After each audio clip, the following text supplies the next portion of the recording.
नमस्कार, स्वागत है आपका ज्ञानदीप सक्सेस पॉइंट के यूट्यूब चैनल पर। आज हम लोग विभिन्न प्रतियोगिता परीक्षाओं को ध्यान में रखते हुए कुछ महत्वपूर्ण करंट अफेयर्स पर चर्चा करेंगे जो काफ़ी इम्पोर्टेंट है। आइए समय गंवाए बिना सीधे प्रश्न पर चलते हैं हम लोग। पहला प्रश्न है, भारत सरकार के विदेश मंत्रालय द्वारा 15 से 17 फरवरी 2023 तक विश्व हिंदी सम्मेलन का 12वां संस्करण किस देश में आयोजित किया गया? विश्व हिंदी सम्मेलन का 12वां संस्करण किस देश में आयोजित किया? ऑप्शन है फिजी, क्यूबा, कनाडा और मैक्सिको। तो इस प्रश्न का जो सही उत्तर होगा वो होगा ऑप्शन नंबर ए अर्थात फिजी। फिजी में 12वां हिंदी सम्मेलन का संस्करण का आयोजन किया गया था। अब रही बात विश्व हिंदी दिवस किस तारीख को मनाया जाता है, तो ध्यान रखेंगे 10 जनवरी को विश्व हिंदी दिवस मनाया जाता है। पहली बार हिंदी दिवस कब मनाया गया था, तो 10 जनवरी 1974 ईस्वी को पहली हिंदी दिवस मनाया गया था। पहली हिंदी दिवस का आयोजन कहाँ किया गया था, तो ध्यान रखेंगे नागपुर में किया गया था। नागपुर महाराष्ट्र में पहला हिंदी सम्मेलन का आयोजन किया गया था। अब रही बात हिंदी सचिवालय की, विश्व हिंदी सचिवालय कहाँ स्थित है, तो मॉरिशस में स्थित है।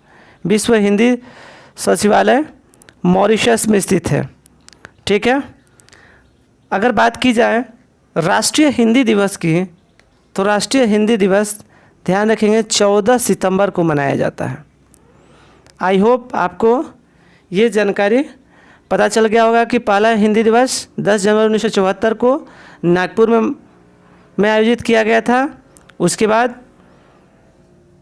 जो हिंदी का विश्व हिंदी का सचिवालय है वह मॉरिशस में स्थित है। अब नेक्स्ट प्रश्न की ओर चलते हैं। किस ऑपरेशन के तहत भारत ने भूकंप प्रभावित देश तुर्की और सीरिया को मानवीय सहायता प्रदान की थी? ऑपरेशन दोस्त, ऑपरेशन मित्र, ऑपरेशन सद्भावना, ऑपरेशन ब्लू।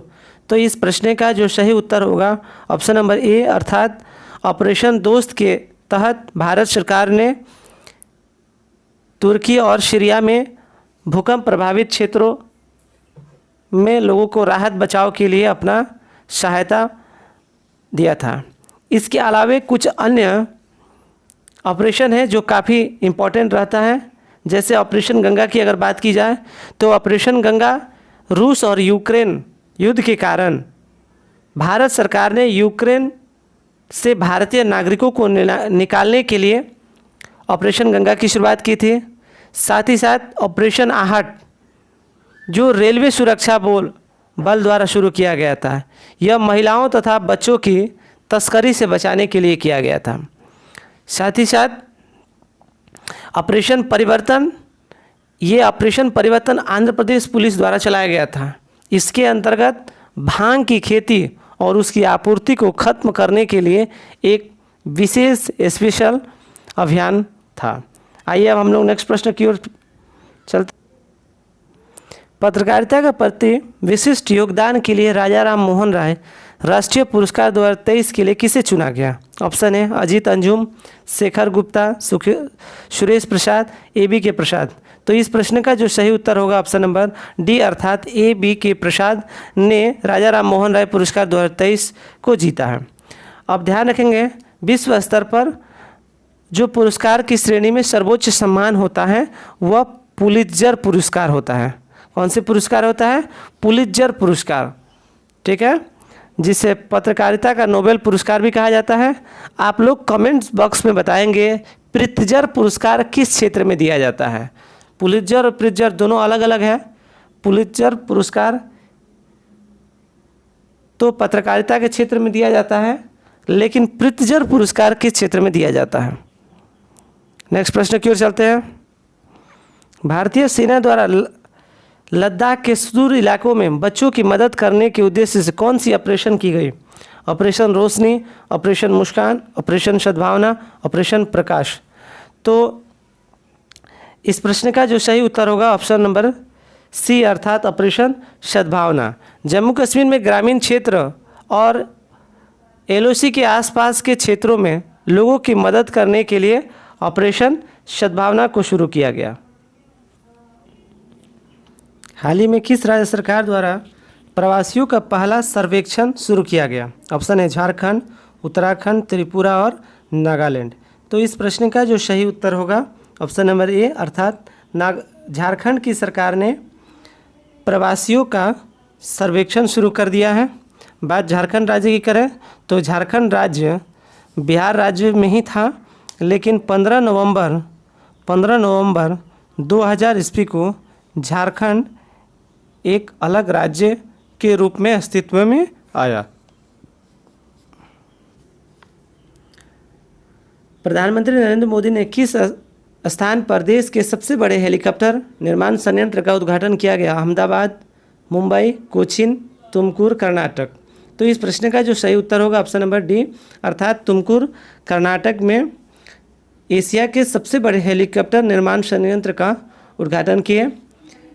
अभी हाल ही में कर्नाटक राज्यों में चुनाव हुआ, जिनमें कांग्रेस और जेडीएस की गठबंधन सरकार बनी है और उसके मुख्यमंत्री सिद्धारमैया है। अब नेक्स्ट प्रश्न की ओर बात करते हैं। फेम योजना के तहत कौन सा राज्य इलेक्ट्रिक वाहन खरीदने वाले राज्यों की सूची में सबसे ऊपर है? ऑप्शन है महाराष्ट्र, गुजरात, हिमाचल प्रदेश और तमिलनाडु। तो इस प्रश्न का जो सही उत्तर होगा ऑप्शन नंबर ए अर्थात महाराष्ट्र। महाराष्ट्र में सबसे अधिक इलेक्ट्रिक वाहन खरीदने गई है। 108वां भारतीय विज्ञान कांग्रेस का आयोजन किस शहर में किया गया है? ऑप्शन है नागपुर महाराष्ट्र, कानपुर उत्तर प्रदेश, भोपाल मध्य प्रदेश, अहमदाबाद गुजरात। तो आई होप इस प्रश्न का सही उत्तर आपने चुन लिया होगा। तो इस प्रश्न का जो सही उत्तर होगा ऑप्शन नंबर ए अर्थात नागपुर महाराष्ट्र में भारतीय विज्ञान कांग्रेस का आयोजन किया गया है। अब हम लोग नेक्स्ट प्रश्न की ओर चलते हैं। हाल ही में किस राज्य सरकार ने वन डिस्ट्रिक्ट वन स्पोर्ट योजना की शुरुआत की? राजस्थान, हरियाणा, बिहार और उत्तर प्रदेश। तो इस प्रश्न का जो सही उत्तर होगा उत्तर प्रदेश सरकार ने वन डिस्ट्रिक्ट वन स्पोर्ट की योजना को शुरुआत की है। इसके पूर्व उन्होंने वन डिस्ट्रिक्ट वन प्रोडक्ट योजना को भी लॉन्च किया था। इसके अलावा सुदूर उत्तरी पूर्वी राज्य का एक राज्य सिक्किम है, जिन्होंने वन फैमिली वन जॉब की घोषणा किए थे। हाल ही में किस संस्था के शोधकर्ताओं ने गंभीर हृदय के रोगियों की मदद के लिए कृत्रिम हृदय विकसित किया है? IIT Kanpur, IIT Mumbai, IIT Madras, IIT Patna.